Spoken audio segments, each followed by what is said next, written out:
চারটা এনে টিনের ঘর একটা আর পাকা ঘর এক, টিনের ঘর দুইটা আর পাকা ঘর একটা।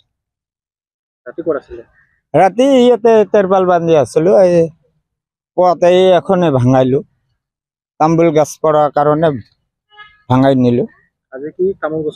হ্যাঁ, তাম্বুল গাছ কাটিয়েছে, নারিকল কাটিছে। এতিয়া কত যাম এখন, যে কোনো ঠাই সরকারে জোর দিব, ওতে যাবার লাগবে। কি করিব, মাটি বাড়ি নাই।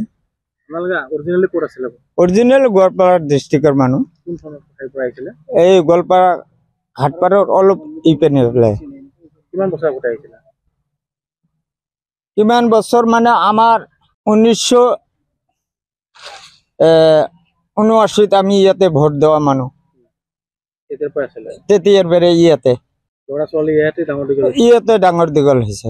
এতিয়া মানে আপোনালোকৰ মাটি বাৰী একো নাই, এইখানে আছিল।